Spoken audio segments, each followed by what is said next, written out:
सभी को प्यार भरा नमस्कार। आशा करता हूँ आप सब अच्छे होंगे और अच्छे से तैयारी कर रहे होंगे।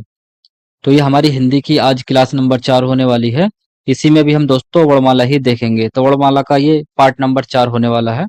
तो आइए शुरू करते हैं बिना देरी के।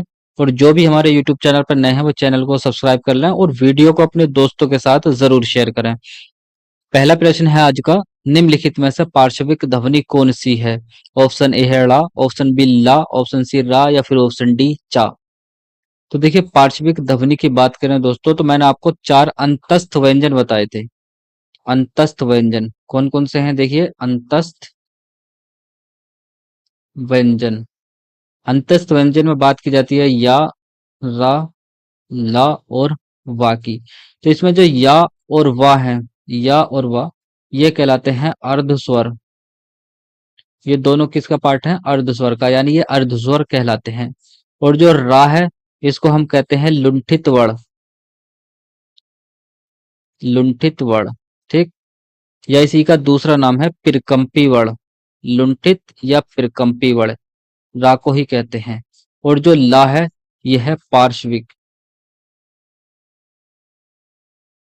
तो हमारा पार्श्विक वर्ण या पार्श्विक ध्वनि कौन सा हो जाएगा? ला, यानी ऑप्शन बी इसका सही हो जाएगा। अगला प्रश्न है, निम्नलिखित में से लुंठित वर्ण कौन सा है? या, रा, लावा। तो पीछे ही हमने अभी चर्चा की है, जो लुंठित या पिरकंपी वर्ण है वो है रा, ठीक। तो ऑप्शन बी इसका सही हो जाएगा। अगला प्रश्न है, निम्नलिखित में से काकल्य वर्ण है?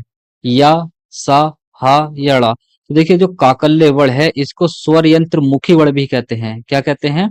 स्वर यंत्र मुखी वर्ण। स्वर यंत्र मुखी वर्ण, ठीक। काकल्य वर्ण दो होते हैं, एक है हा और दूसरा है विसर्ग। यानी इनका उच्चारण जब आप करेंगे हा और आहा, तो जो आवाज है, जो वायु है, वो कंठ के नीचे से आती हुई आपको दिखेगी, हा, आहा, इस तरह से। तो कंठ के भीतर से इसमें से ध्वनि निकलती है, ठीक। तो दो है काकल्य वर्ण, हा और आहा। इनको स्वरयंत्र मुखी वर्ण भी कहते हैं। तो इसका ऑप्शन हमारा सी सही हो जाएगा, ठीक। या अंतस्थ व्यंजन में से है और या को अर्धस्वर कहते हैं। और सा जो है, ये ऊष्म व्यंजन में से है और ऊष्म व्यंजन को संघर्षी व्यंजन भी कहते हैं। और वर्ग के हिसाब से देखें तो ये दंत्य वर्ग में आता है, ठीक। और ला जो है टा ठा डाढ़ा में, यानी मूर्धन्य वाला वर्ण है ये, ठीक।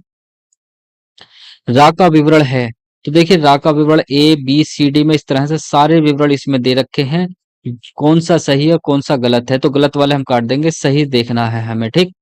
तो वर्त से वर्त से वर्त से, तो चारों में वर्त से दे रखा है, इसका मतलब राको वर्त से कहा जाता होगा। तो वर्त से क्या है, अभी तक मैंने यहाँ तक जो आज हम पार्ट 3 देखने वाले हैं अभी तक चर्चा नहीं की जाती है। तो सबसे पहले इसी पर चर्चा कर लेते हैं, वर्त से पर, ठीक।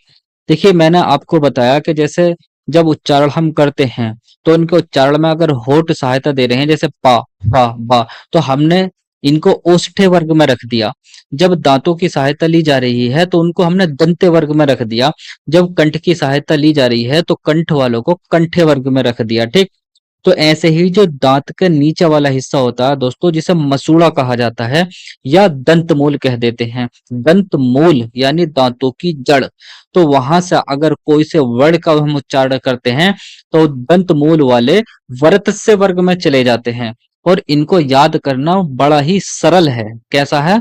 बड़ा ही सरल है दोस्तों, ठीक। तो याद रखेंगे, इसमें जो वर्ण आते हैं, एक सा आता है, एक रा आता है और एक ला आता है, ठीक। सा और रा, इनका जो उच्चारण स्थान है वो दंत मूल है, यानी दांतों की जड़ है, जिसे हम मसूड़ा कहते हैं, ठीक। तो जो जिनका उच्चारण स्थान दंत मूल अर्थात मसूड़ा होता है, उन्हें वर्तस्य वर्ग में रखा जाता है। तो रा क्या हो गया? वर्तस्य वर्ग का हो गया। तो चारों ऑप्शन में है, ठीक। अभी तक तो चारों ऑप्शन यहाँ पर सही हैं। अगले चलते हैं दोस्तों, लुंठित, पार्श्विक, संघर्षी या स्पर्शी, इन्हीं से देख लेते हैं। तो रा को लुंठित या प्रकंपी कहा जाता है, ये मैंने अभी पिछले क्वेश्चन में ही कराया था, ठीक। तो लुंठित ये भी सही है और ये सही हो गया। अच्छा दूसरे में अगर देखें तो पार्श्विक, तो पार्श्विक मैंने आपको ला बताया है, ला। तो रा जो है वो पार्श्विक नहीं होता, तो ये वाला हमारा ऑप्शन ही गलत हो गया पूरा। संघर्षी की बात करें तो संघर्षी या ऊष्म व्यंजन में चार आते हैं, शा, सा और हा, ठीक। तो ये वाला भी गलत हो गया। रा जो है वो स्पर्श व्यंजन का भाग नहीं है। स्पर्श व्यंजन में दोस्तों 25 वर्ण आते हैं। कचट तप, सही है। कावर्ग, चावर्ग, टावर्ग, तावर्ग और पावर्ग।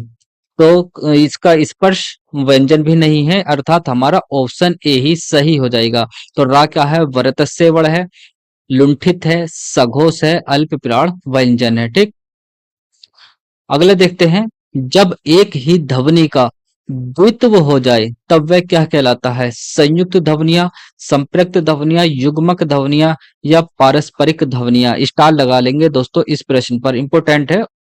ठीक, देखिए अगर बात की जाए जो हमने अभी तक हिंदी वर्णमाला पढ़ी है, तो मैंने आपको बताया था हिंदी वर्णमाला में 4 संयुक्त व्यंजन होते हैं। संयुक्त व्यंजन कौन कौन से हैं? संयुक्त व्यंजन कौन कौन से हैं? तो देखिए एक है दोस्तों छा, एक है त्रा, और एक है सिरा, और एक है ज्ञानी वाला ज्ञा। इनके नीचे हल लगा देंगे, यानी जो व्यंजन का शुद्ध रूप होता है वो हल लगे व्यंजन ही होता है। ठीक, तो 4 संयुक्त व्यंजन है, छा, तिरा, सिरा, ज्ञा। ठीक, अगर देखिए वास्तविक तौर पर अगर देखा जाए, जैसे हम विद्यालय लिखते हैं, विद्यालय इस तरह से, तो इसमें जो ये वाला व्यंजन है या अक्षर है, तो इसमें क्या है? आधा दा, और जो दा है वो या के साथ मिल रहा है, सही है। और इसके साथ मिलने के कारण, यानी संयुक्त होने के कारण ही ये इस प्रकार का रूप ले लेता है, सही है। तो कहने को तो यह भी संयुक्त व्यंजन हो जाना चाहिए, लेकिन हम इसे संयुक्त व्यंजन नहीं कहेंगे, हम इसको कहेंगे संयुक्त अक्षर, क्योंकि परिभाषा के अनुसार हिंदी वर्णमाला में मात्र 4 ही संयुक्त व्यंजन है, छा, तिरा, सिरा, ज्ञा। इनके अतिरिक्त जब 2 या 2 से अधिक व्यंजन आपस में मिलते हैं, तो हम उन्हें संयुक्त व्यंजन ना कह करके हम उन्हें संयुक्त अक्षर कहेंगे। ठीक, देखिए इसमें भी क्या है? 2 व्यंजन आपस में मिल रहे हैं, ठीक, और इसमें भी 2 व्यंजन आपस में मिल रहे हैं, तो इनको संयुक्त व्यंजन परिभाषा के अनुसार करेंगे और इनको हम संयुक्त अक्षर कहेंगे। अब हिंदी में अगर बात की जाए दोस्तों, हिंदी में संयुक्त अक्षर की, संयुक्त अक्षर के प्रयोग और और उच्चारण के आधार पर 3 रीतियां पाई जाती हैं। 3 रीतियां, देखिए क्या होती हैं ये 3 रीतियां। कहने का मतलब ये है दोस्तों, जो संयुक्त अक्षर, जैसे ये दा और या मिलकर ये संयुक्त अक्षर बन गया, तो संयुक्त अक्षर के प्रयोग और उच्चारण के आधार पर हिंदी में 3 रीतियां पाई जाती हैं, और जो क्रमशः ये हैं संयुक्त ध्वनियां, संपृक्त ध्वनियां और युग्मक ध्वनियां, तीनों ऊपर वाली, सही है। संयुक्त ध्वनि में क्या होता है? तो इसमें देखिए 2 व्यंजन आपस में मिलकर यानी संयुक्त होकर एक स्वर की सहायता से उच्चारित होते हैं। मैंने आपको पीछे बताया था कि जो हमारे व्यंजन हैं उनका उच्चारण नहीं होता है, उनके उच्चारण के लिए स्वर की सहायता लेनी पड़ती है। तो एक व्यंजन जैसे का है, ये हमारा का, इसके उच्चारण के लिए आ सहायता करेगा, तो ये इसका नीचे का हल लग जाएगा और इसका उच्चारण हो जाएगा का। संयुक्त ध्वनि में भी इसी प्रकार से, जैसे पा, फिर इसके बाद देखिए हम बात करते हैं रा, और इसके बाद आ। तो जब इन आपस में मिलाएंगे हम इन्हें दोस्तों, तो इसमें पा आधा है, पा को कोई भी यहाँ पर स्वर उच्चारण के लिए सहायता नहीं दे रहा, तो पा आधा ही रह जाएगा, और इसमें जो रा नीचे आएगा वो रा पूरा है, ठीक, इस तरह से। और आ यहाँ पर मिल जाएगा, इस तरह से ये प्रय बन जाएगा। तो यहाँ पर क्या हो रहा है कि 2 व्यंजन आपस में संयुक्त होकर मात्र एक स्वर की सहायता ले रहे हैं, ठीक, मात्र एक स्वर की सहायता ले रहे हैं 2 व्यंजन। तो इसमें जैसे शब्द होता है पिरसन, इस तरह से पिरसन या स्नान, तो ये संयुक्त ध्वनियां कहलाती हैं, ठीक। संपृक्त ध्वनियों की अगर हम बात करें, तो संपृक्त ध्वनियों में दोस्तों इसमें एक ध्वनि 2 व्यंजनों का सहारा ले लेती है, यानी एक जो ध्वनि है वो 2 व्यंजनों के साथ संयुक्त हो जाती है। किस तरह से? तो एग्जाम्पल से समझते हैं, जैसे हम यहाँ पर लिखे कंबल, तो जो माँ ध्वनि है यहाँ पर वो देखिए का के साथ भी संयुक्त हो जाती है और बा के साथ भी संयुक्त हो जाती है। जैसे इसका उच्चारण करके देखें कम बल, तो बा को हम अलग नहीं छोड़ेंगे, इसकी माँ के साथ ध्वनि हम लगाते ही रहेंगे। जैसे कंबल, एक साथ पढ़ेंगे कंबल। तो संपृक्त ध्वनि में दो व्यंजन एक ध्वनि के साथ संयुक्त हो जाते हैं, यानी वो ध्वनि क्या है, दोनों व्यंजनों के साथ संपर्क में आ जाती है। संयुक्त ध्वनि में दो व्यंजन जो होते हैं एक स्वर की सहायता से उच्चारित होते हैं। और युग्मक ध्वनियों की अगर बात की जाए तो इसमें एक ही व्यंजन दो बार आता है। जैसे एग्जाम्पल के तौर पर बच्चा, तो यहाँ पर जो ये संयुक्त ध्वनि बनी वो एक ही व्यंजन से बनी, दो बार चा आ गया।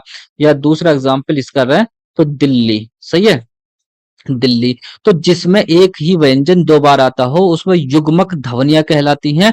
और इसी को दो बार आने को व्यंजन को उसका द्वित्व कहा जाता है, यानी जब एक ही ध्वनि का द्वित्व हो जाए तो वह क्या कहलाएगी, युग्मक ध्वनियां कहलाएगी।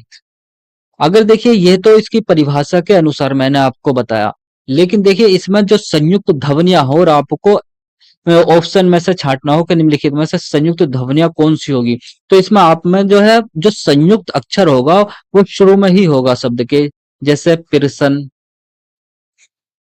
या स्नान, ये शब्द के शुरू में ही आपको देखने को मिलेगा। और संपृक्त ध्वनियों में शब्द के बीच में या बाद में मिलेगा। जैसे कंबल, तो ये बीच में आ रही है, दोनों ध्वनि जो जुड़ रही हैं। या कंठ, तो ये अंत में आ रही है, ठीक। तो शुरू में जो देखने को मिलेगा संयुक्त ध्वनियों के में देखने को मिलेगा संयुक्त अक्षर, संपर्क ध्वनि में संयुक्त अक्षर बीच में या अंत में देखने को मिलेगा। और युग्मक ध्वनियों में जो संयुक्त अक्षर होगा वो एक ही व्यंजन का होगा, जैसे बच्चा और दिल्ली। आशा करता हूं ये चीज आपको अच्छे से समझ में आ गई होगी, ठीक। अगला प्रश्न है, आकारांत शब्द कौन सा है, ग्लोबल, परीक्षा, ध्वनि या अपराधिनी। तो देखिए आकारांत, इससे जानने से पहले दोस्तों कारांत को समझते हैं। कारांत क्या होता है? कारांत की परिभाषा होती है, देखिए जब किसी शब्द के अंत में जब कोई स्वर आता है, जैसे इसकी परिभाषा लिख देता हूं, जब किसी शब्द के अंत में कोई स्वर आता है तो वह स्वर उस शब्द का कारांत कहलाता है। कारांत कहलाता है। कहने का मतलब ये है दोस्तों, जैसे कोई शब्द हमने लिखा उसके अंत में जो भी स्वर होगा वह स्वर उस शब्द का कारांत कहलाएगा। देखिए जैसे हम इस शब्द का वर्ण विच्छेद करें तो जो ला है इसको उच्चारण कौन कर रहा है, छोटा आ कर रहा है, तो इसके अंत में क्या होगा, छोटा आ होगा। इसके अंत में बड़ा आ हमें देखने को मिल रहा है। इसके अंत में हमें देखने को मिल रही है छोटी ई। और इसके अंत में देखने को मिल रही है हमें बड़ी ई। तो यहाँ पर जब बड़ी ई देखने को मिल रही है तो ये हो जाएगी ईकारांत। ये शब्द क्या हो जाएगा, ईकारांत, ठीक। और ये हो जाएगा इकारांत। इकारांत। और ये हो जाएगा अकारांत। अकारांत। और जो प्रश्न में पूछा है आकारांत यानी बड़ा आकारांत, तो ये हमारे किस में है, परीक्षा में है, यानी परीक्षा। बड़ा आ यहाँ पर आ रहा है, जो आकारांत है दोस्तों वो ऑप्शन ए वाला है, ठीक। शायद मैंने इसको बता दिया था। तो वो कौन सा है, ऑप्शन ए वाला है जिसके अंत में आ रहा है। तो जिसके अंत में जो स्वर आता है वो उस शब्द का क्या बन जाता है, आकार, उस शब्द का कारांत बन जाता है। तो इसमें छोटा आ है तो ये अकारांत, बड़ा आ है तो आकारांत, और ई है तो इकारांत, और बड़ी ई है तो ईकारांत। कोई सा भी शब्द यहाँ पर बना लो, जैसे मैं यहाँ पर भालू अगर बना दूं तो ये जिसमें के अंत में क्या आ रहा है, बड़ा ऊ आ रहा है। जब बड़ा ऊ आ रहा है तो ये क्या बन जाएगा, ऊकारांत बन जाएगा, ऊकारांत, ठीक। तो ये एक प्रश्न के माध्यम से पूरा टॉपिक यहाँ पर हमने कवर कर दिया। अगला प्रश्न है, ला और ला ध्वनियों के विषय में कौन सा कथन शुद्ध है। ये तालव्य ध्वनियां हैं, ये मूर्धन्य उत्क्षिप्त ध्वनियां हैं, दोनों महाप्राण हैं। इनका प्रयोग शब्द के आरंभ, मध्य तथा अंत यानी सर्वत्र सभी जगह किया जाता है। तो देखिए तालव्य ध्वनियां नहीं है। तालु वाली जो ध्वनियां है मैंने आपको उसका सूत्र बताया था, इचु याशा नाम वाले तालव्य, यानी इसमें ई बड़ी ई आता है, चा वर्ग आता है, या और शा आता है। तो ला उड़ा तो आते नहीं, ये कट जाएगा। ये मूर्धन्य उत्क्षिप्त ध्वनियां हैं, तो मूर्धन्य ध्वनि टा, ठा, डा और ढा और अड़ा। ये मूर्धन्य ध्वनियां होती हैं और इन्हीं से ये विकसित की गई हैं। इससे ये बना दिया गया और इससे ये बना दिया गया। सही है ढा। तो ये तो है हमारी हिंदी की ध्वनियां हैं। और जो ये नुक्ता लगाकर ये हमने फारसी से ले लिया है इसका। सही है कि शब्दों को सही से उच्चारण देने के लिए, उर्दू फारसी के शब्दों को सही से उच्चारण देने के लिए कुछ व्यंजनों के नीचे नुक्ता लगाकर विकसित किया गया है। जैसे अगर हमें ख्वाब लिखना हो तो हमें ये वाला खा, खा के नीचे जो नुक्ता है ये वाला लिखना पड़ेगा ख्वाब, इस तरह से। आधा खा इसके नीचे बिंदी, इस तरह से ख्वाब लिखना पड़ेगा। अगर गजल लिखनी है तो गा के नीचे जा के नीचे तब जाके ये गजल बनेगा। ठीक। तो इनको क्या है देखिए, हिंदी और फारसी दोनों के संयोग से बनाया गया है इस तरह से। तो इनको हम विकसित ध्वनियां भी कहते हैं, इन दोनों को विकसित ध्वनियां भी कहते हैं। और साथ ही साथ इसमें हिंदी और फारसी दोनों भाषाओं के गुण हैं, जिसके कारण इनको द्विगुण व्यंजन भी कहा जाता है। ये चीज भी याद रखेंगे, ला और ला को द्विगुण व्यंजन भी कहा जाता है। और चूंकि ये इसमें उत्क्षिप्त वर्ग में ही है, इसी से विकसित हुई है, तो ये उत्क्षिप्त ध्वनियां है। मूर्धन्य उत्क्षिप्त ध्वनियां। उत्क्षिप्त का अर्थ होता है दोस्तों ऊपर उठना या झटके से फेंकना। तो आप इसका उच्चारण करिए ला, अड़ा। तो ये जीव का जो अगला भाग है ऊपर उठ रहा है और झटके से इन ध्वनियों को फेंका जा रहा है। ठीक। तो ये मूर्धन्य उत्क्षिप्त ध्वनियां हो जाएंगी। दोनों महाप्राण हैं। अल्पप्राण और महाप्राण यानी जिन व्यंजनों का हम उच्चारण करते हैं, यानी जिन वर्णों का उच्चारण करते हैं, तो उच्चारण करते समय हवा अगर कम निकल रही है मुख से तो अल्पप्राण ज्यादा निकल रही है तो महाप्राण वो कहलाती हैं। तो इसमें जो महाप्राण है वो प्रत्येक वर्ग का दूसरा और चौथा वर्ड आता है। तो यहाँ पर दूसरा ये हो गया और चौथा यहाँ पर हो गया। तो ये तो है महाप्राण, लेकिन ये महाप्राण नहीं है, इस कारण ये कट जाएगा। इनका प्रयोग शब्द के आरंभ, मध्य तथा अंत में किया जाता। तो देखिए इनका प्रयोग आरंभ में नहीं किया जाता। सही है, तो ये गलत हो जाएगा। आरंभ बीच में और अंत में किया जाता है। जैसे हम सड़क अगर लिखें या गढ़ लिखें तो आपने बीच में और अंत में तो देखा होगा, इनसे कोई शब्द शुरू होता हुआ नहीं देखा होगा। तो इसका हमारा ऑप्शन बी सही हो जाएगा। ठीक। अगला प्रश्न है, ला और ला को कहा जाता है सजातीय वर्ण, विजातीय वर्ण, विकसित वर्ण, इनमें से कोई नहीं। तो इनका विकास किया गया है दोस्तों। ठीक है, बिंदी लगाकर इनका विकास किया गया है, तो इनको विकसित वर्ण के नाम से जाना जाता है। अगला है, हिंदी शब्दकोश में छा का क्रम किस वर्ण के बाद आता है? ज्ञा, चा, खा, का। तो जो छा का क्रम है दोस्तों ये का के बाद आता है, अर्थात इसका हमारा ऑप्शन डी सही हो जाएगा। देखिए जो छा बना है ये बना है का प्लस सा से। सही है, अच्छा। तो जो जिससे मिलकर बनता है वो उसी के बाद आता है। जैसे हम बात करें तिरा की, जो तिरा संयुक्त हमारा जो तिरा है ये क्या है? संयुक्त व्यंजन है। तो ये किससे मिलकर बना है? ता प्लस रा से मिलकर बना है। ठीक। तो ता और रा से मिलकर बना, तो जो तिरा का किरम आएगा हिंदी शब्दकोश में वो ता के बाद आएगा। ऐसे ही देखिए बात करें सिरा की, तो जो सिरा बना है वो जा प्लस रा से मिलकर बना, तो इसका क्रम शाह के बाद आएगा। और ज्ञा की अगर बात करें, जो ज्ञा है वो जा प्लस उआ इससे मिलकर बना है, तो इसका ज्ञा का जो किरम आएगा वो जा के बाद आएगा। ठीक। अब देखिए यहाँ पर छा का किरम पूछा है, वो छा का किरम, तो वो का के बाद हमने इसका ऑप्शन लगा दिया। लेकिन जब क्वेश्चन अगर ये भी आ सकता है छा किससे मिलकर बना है, तो अगर देखिए छा के नीचे हल नहीं लगा हुआ है तब हम दूसरे वाले के नीचे भी हल नहीं लगाएंगे, तभी ये वाला रूप हमारे सामने आएगा। अगर प्रश्न में इस तरह से दे दिया जाए छा किससे मिलकर बना है, तब हमें का के नीचे भी हलंत लगाना पड़ेगा और सा के नीचे भी हल लगाना पड़ेगा। हल लगे जो व्यंजन है वो हलंत कहलाते हैं। ठीक। और हलंत कहलाते हैं। और जब हलंत हट जाता है तो उसके साथ, यानी जैसे का के नीचे हल हल है तो ये हलंत कहलाया। अब इसको उच्चारण के लिए हमने आ की सहायता ली, तो इसका जो हल है वो हट गया इस तरह। तो हल जिसके नीचे हल नहीं होता उसे क्या कहते हैं? अजंत कहते हैं। क्या कहते हैं? अजंत। अजंत। सही है, अजंत। यानी इसके अंत में क्या है? अच है। अच किसको कहते हैं? स्वर को कहते हैं। ये भी चीज याद रखेंगे, अच किसको कहते हैं? अच स्वर को कहते हैं।